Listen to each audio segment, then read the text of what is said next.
আহমেদ ভাইকে। উনি খুব আমাদেরকে আমাদের আমাদের জন্য খুব গুরুত্বপূর্ণ এবং নির্দেশনামূলক বক্তব্য রেখেছেন। এ পর্যায়ে আমাদের সামনে বক্তব্য নিয়ে আসছেন আজকের অনুষ্ঠানের মধ্যমণি, আমাদের সকলের প্রিয়জন, ঠাকুরগাঁও 1 আসনের গণমানুষের নেতা, আমাদের দাঁড়িপাল্লা প্রতীকের ঠাকুরগাঁও 1 আসনের মনোনীত পদপ্রার্থী জনাব দেলোয়ার হোসেন ভাই। আমি দেলোয়ার হোসেন ভাইকে আজকের জন্য আমাদের জন্য গুরুত্বপূর্ণ বক্তব্য নিয়ে অনুরোধ করছি। হিন্দু মুসলিম বেঁধেছে দাঁড়িপাল্লা দিব ভোট। أعوذ بالله من الشيطان الرجيم بسم الله الرحمن الرحيم الحمد لله والصلاة والسلام على رسول الله وعلى آله وصحبه أجمعين। আজকের এই সুন্দর আয়োজনের সম্মানিত সভাপতি, জামায়াত ইসলামের বিভিন্ন পর্যায়ের নেতৃবৃন্দ, সনাতন ধর্মের সম্মানিত নেতৃবৃন্দ, আমার সামনে উপবিষ্ট অত্র এলাকার আমার একান্ত শ্রদ্ধাভাজন সম্মানিত মুসলিম এবং সনাতন ধর্মের ভাই এবং বোনেরা, শ্রেণীভেদে আপনাদের প্রতি আমার পক্ষ থেকে সালাম। আসসালামু আলাইকুম রহমতুল্লাহ এবং আদাব। আপনারা সবাই ভালো আছেন? কবির ভাই বলেছেন আমি প্রায় 2-2.5 বছর কেটেছে এই এলাকায়। আমার বৈশাখীপুর থেকে পাশেই আমার বাবার বাসা ছিল।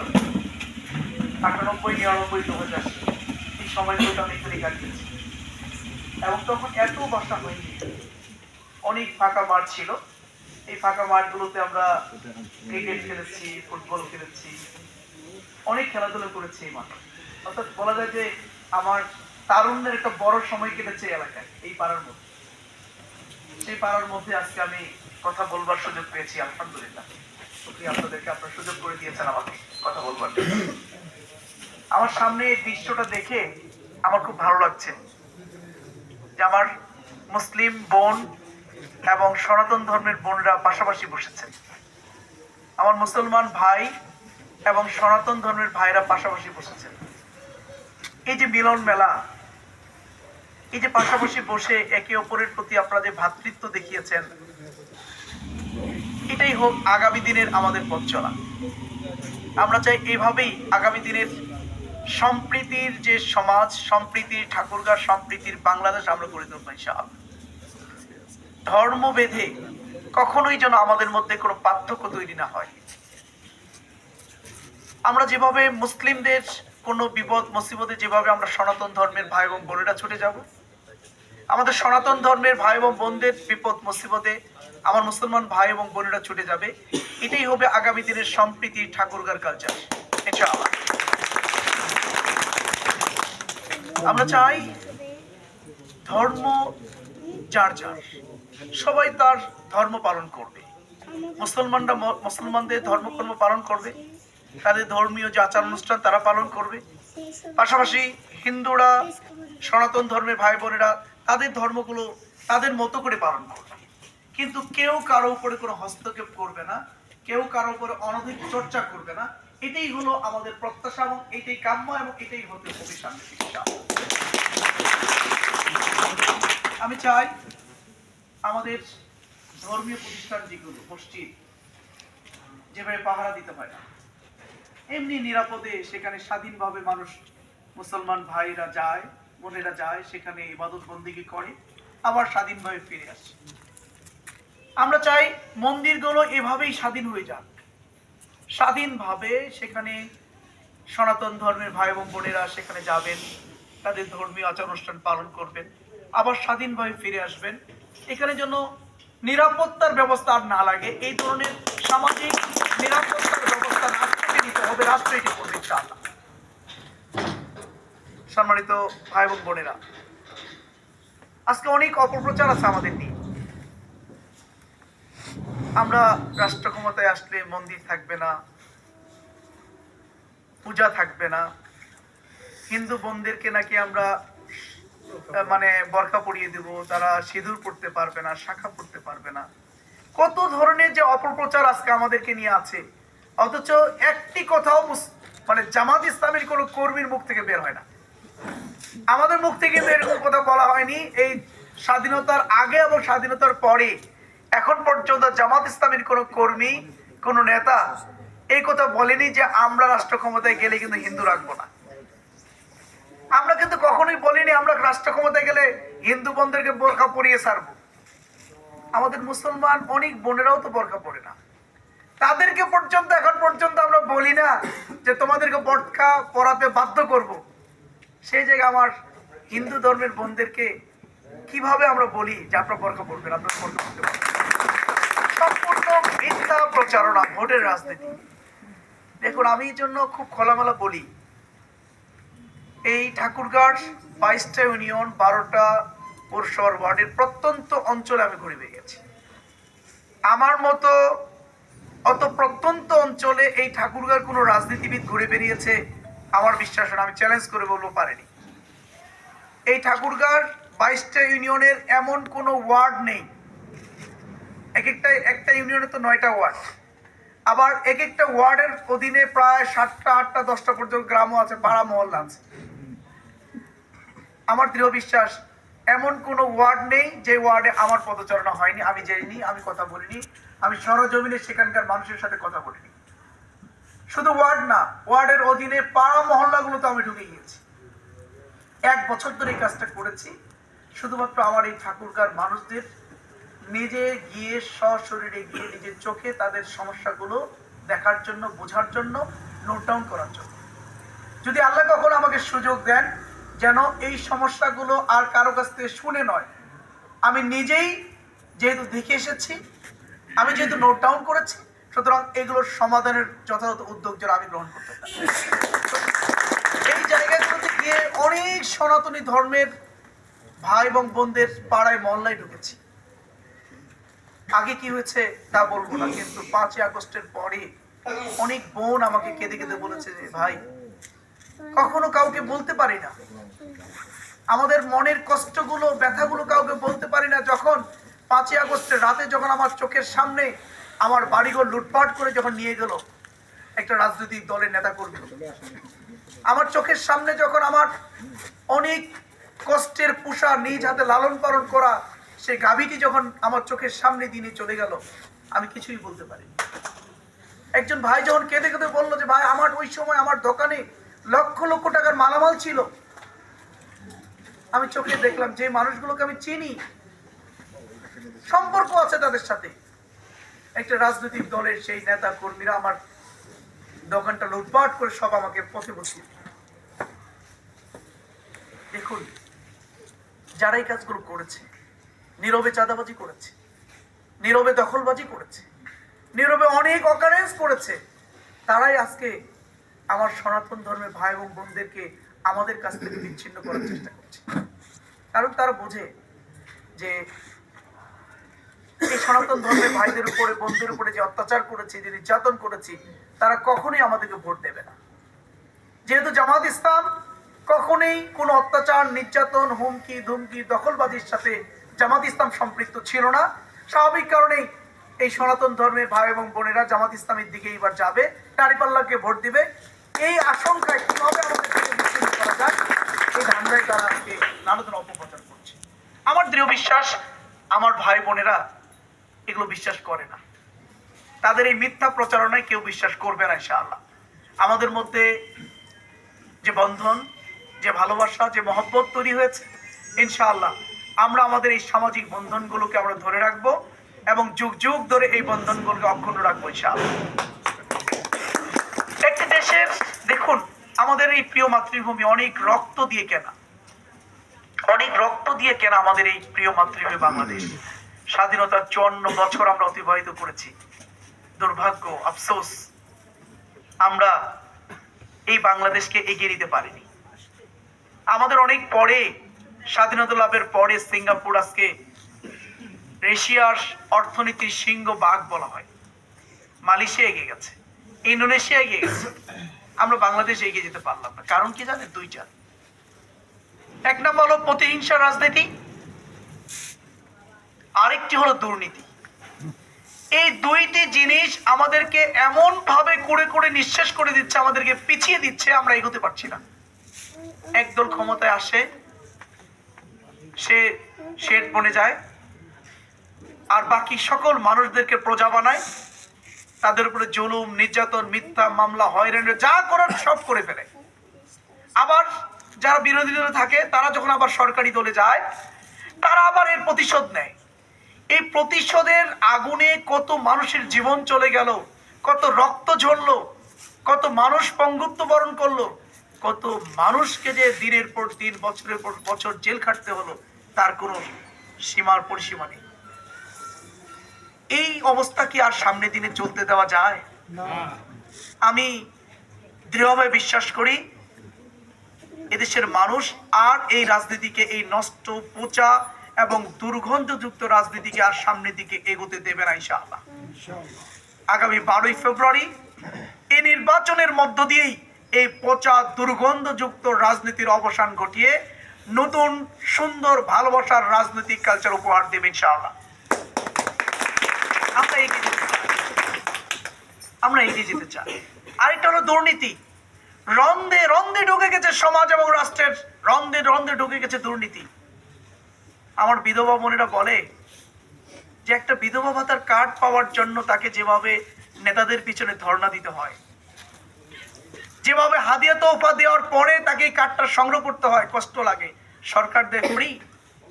ওই বোনের অসহায়ত্বের কথা চিন্তা করে রাষ্ট্র তার জন্য এই কার্ডটা বরাদ্দ দিয়েছে, আর এই কার্ডটা পাওয়ার জন্য আজকে তাকে অনেক কষ্ট করতে হচ্ছে। একজন বয়স্ক মা বাবা বয়স্ক ভাতার কার্ড পাওয়ার জন্য তাকে যেভাবে ধর্ণা দিতে হচ্ছে, যেভাবে হাদিয়া তোফা দিয়ে এই কার্ডটা সংগ্রহ করতে হচ্ছে, অনেকে তো তাও পারে না। দুর্নীতি। একজন কৃষক সার পাওয়ার অধিকার তার আছে, সেই সার পাওয়ার থেকেও তাকে বঞ্চিত করা হচ্ছে।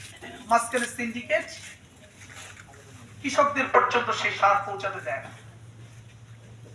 কারো কারো গোডাউন সরকারি সার মজুদ পাওয়া যায়, কৃষকরা সার পায় না, আর কিছু রাজনৈতিক নেতার গোডাউনে সরকারি সার পাওয়া যাচ্ছে, পরবর্তী সময় বেশি দাম দিয়ে আবার কৃষকদের কাছে তারা বিক্রি করবে।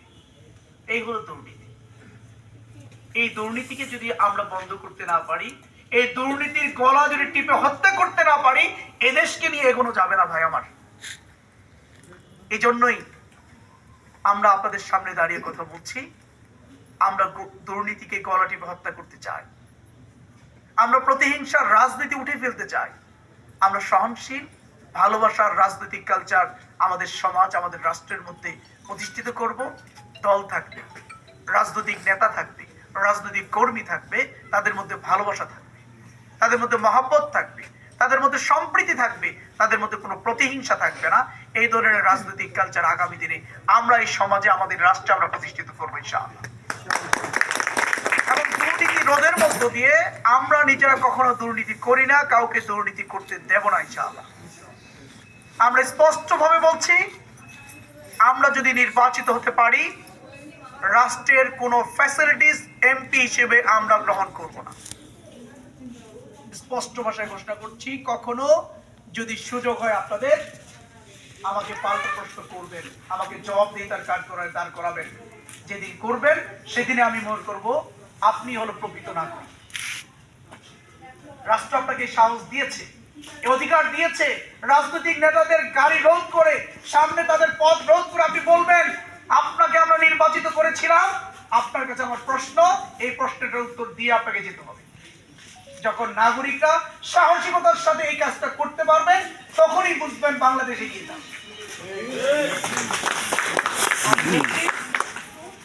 এমপিদের জন্য যে ট্যাক্স ফ্রি গাড়ি বরাদ্দ করা হয় রাষ্ট্রের পক্ষ থেকে, আমি সহ আমার দলের কোনো এমপি সামনে যারা নির্বাচিত হবে, কেউ রাষ্ট্রের পক্ষ থেকে এই ফ্যাসিলিটিসটা আমরা গ্রহণ করব না।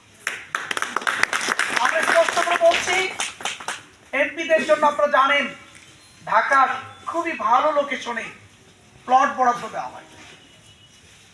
আমাদের আমিরে জামাত খুব স্পষ্ট করে বলেছেন, আমাদের নির্বাচিত এমপিরা রাষ্ট্রের ওই সুযোগ নিতে পারবে না, নেবে না কেউ। কারণ এগুলো রাষ্ট্রীয় সম্পদ।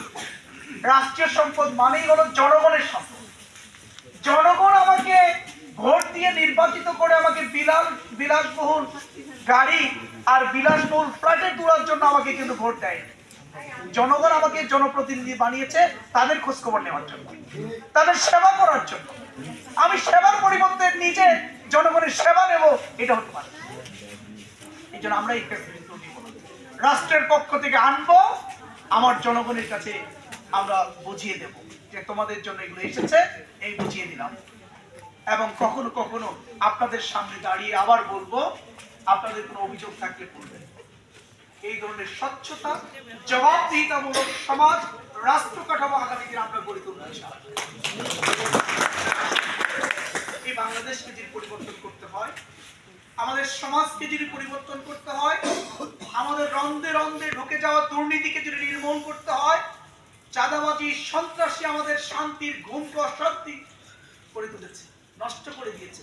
আমরা যদি এই চাঁদাবাজিকে নির্মূল করতে চাই, আমরা যদি মাস্তানদেরকে যদি পরাজিত করতে চাই, তাহলে আগামী দিনে দাঁড়িপাল্লা প্রতীকে ভোট দিয়ে দাঁড়িপাল্লাকে বিজয়ী করার মধ্য দিয়ে এই কাজগুলো সম্পূর্ণ করতে হবে। অত্যন্ত অবহেলিত এলাকার মানুষ আমরা, প্রতি 5 বছর পর পর 3 জন এমপি উপহার দিই, যারা মন্ত্রীও হয়। আমি এই জন্য খুব দুঃখ করে বলি, কষ্ট করে বলি, এই মন্ত্রীরা, এই এমপিরা আমাদেরকে কোনো উপহার দিতে পারে? বলুন, একটা জেলার উন্নয়ন বলতে কি বোঝায়? আমরা একটা জেলার কোন বিষয়টাকে, কোন জিনিসটাকে দেখিয়ে বলবো এই হলো আমাদের জেলা? না আছে বিশ্ববিদ্যালয়, না আছে স্বাস্থ্য সেবার জন্য ভালো মানের কোনো হসপিটাল, না আছে আমার বেকার যুবক যুবতীদের কর্মসংস্থানের কোনো ভালো জায়গা, না আছে আমাদের রাস্তাঘাটের। পৌরসভার রাস্তার মধ্যে যদি বর্ষাকালে প্রতিবাদ স্বরূপ যদি ধানের গাছ রোপণ করা হয়, তাহলে বোঝা যায় আমাদের পৌরসভার রাস্তাঘাটের অবস্থাটা কি। দেখার কেউ নেই, খুব আশ্চর্য লাগে। এটাই হলো আমাদের ঠাকুরগাঁও, অবহেলিত দেশ। এই ঠাকুরগাঁওর অর্থনীতিকে চাঙ্গা করার জন্য আমাদের এখানে এই পিচের চালু। আমার ভাই বলেছেন বিমানবন্দরটা 81 সালের পর থেকে বন্ধ হয়ে আছে, অদৃশ্যের কারণে বিমানবন্দর চালু হচ্ছে না। কেমনে আমরা এগিয়ে যাব? কিভাবে আমরা উন্নত হব? আমাদের এখানে কোনো ইন্ডাস্ট্রি নেই, কোনো কলকারখানা গড়ে ওঠেনি, অথচ আমাদের এই গম, আমাদের এই ভুট্টা, আমাদের এই আলু অনেক বড় সম্পদ। আমাদের এই আলু দিয়ে, এই ভুট্টা দিয়ে বড় বড় ইন্ডাস্ট্রি গড়ে তুলেছে নারায়ণগঞ্জ, গাজীপুরে কিছু ব্যবসায়ীরা। আমরা এখানে পাচ্ছি না, উদ্যোগ নেই। কেমনে উদ্যোগ হবে বলেন? ওই যে বলো বিমানবন্দর, একজন ব্যবসায়ী ইনভেস্ট করবে এখানে ঠাকুরগাঁও, ধরেন এর একটা ইন্ডাস্ট্রি গড়ে তুললো। আপনার এই উৎপাদিত পণ্য ঢাকায় পৌঁছাতে আপনার 12 ঘন্টা লাগবে। তো কেন সে এখানে ইন্ডাস্ট্রি গড়ে তুলবে? আমরা যদি তাকে 45 মিনিট 1 ঘন্টার মধ্যে যদি ঢাকা টু ঠাকুরগাঁও যাতায়াতের সুযোগ করে দিতে পারতাম, তবেই না ব্যবসায়ীরা এখানে ইনভেস্ট করতো, তবেই না এখানে ইন্ডাস্ট্রি গড়ে উঠতো, তবেই না এখানে কলকারখানা গড়ে উঠতো, এখানে নানা ধরনের আরো ফুড প্রসেসিং এর ইন্ডাস্ট্রি গড়ে উঠতো। নেই, কোনো উদ্যোগ নেই। যারা পারেনি পারেনি, যারা করেনি করেনি, তারা পারবেও না। যারা করেনি তাদেরকে যদি আরো শতবার সুযোগ দিই, তারা করবে না, করতে পারবে না। ইনশাআল্লাহ আমরা সেই কাজটি পারবো, আমরা করতে চাই। আমাদের মধ্যে সে উদ্যোগ আছে, আমাদের মধ্যে সে সাহস আছে, আমাদের মধ্যে সে আগ্রহ আছে। আমরা সমস্যা বুঝি, সমাধান আমরা বুঝি। ইনশাআল্লাহ আগামী দিনে আমরা বিজয়ী হলে ঠাকুরগাঁওর এই সমস্যাগুলোকে চিহ্নিত করেছি, এই ঠাকুরগাঁওর এই সমস্যাগুলো সমাধানের জন্য যথাযথ উদ্যোগ আমরাই গ্রহণ করবো ইনশাআল্লাহ। আমরা সবাইকে আন্তরিকভাবে ধন্যবাদ জানাচ্ছি আপনাদের ভাই হিসেবে। আপনাদের এখান থেকে আপনারাই আমাকে, এই ছোটবেলায় অনেক এখানে আছেন, আমি আমার সামনে অনেকগুলো মুখ দেখছি যাদের সাথে ওনারা সিনিয়র ভাই আমাদের, কিন্তু ক্রিকেট খেলেছি একসাথে, আমরা ফুটবল খেলেছি একসাথে এই মাঠে, ওই জায়গায়। একটা পর্যায়ে আমি বিশ্ববিদ্যালয়ে চলে গেলাম, রাজশাহী বিশ্ববিদ্যালয়ে পড়াশোনা করেছি। সেখান থেকে আর ঠাকুরগাঁওয়ে ওইভাবে স্থায়ীভাবে আসা হয়নি। উচ্চ শিক্ষা গ্রহণের জন্য রাজশাহী বিশ্ববিদ্যালয়ে ভর্তি হলাম, সেখান থেকে আবারও চলে গেলাম ঢাকায়।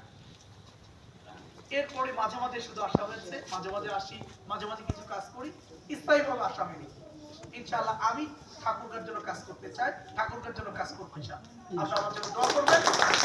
আমি আপনাদের সবাইকে ধন্যবাদ। আল্লাহ হাফেজ। বাংলাদেশ জিন্দাবাদ, বাংলাদেশ জামাত ইসলামী জিন্দাবাদ, দাঁড়িপাল্লা প্রতীক বিজয়ী হোক।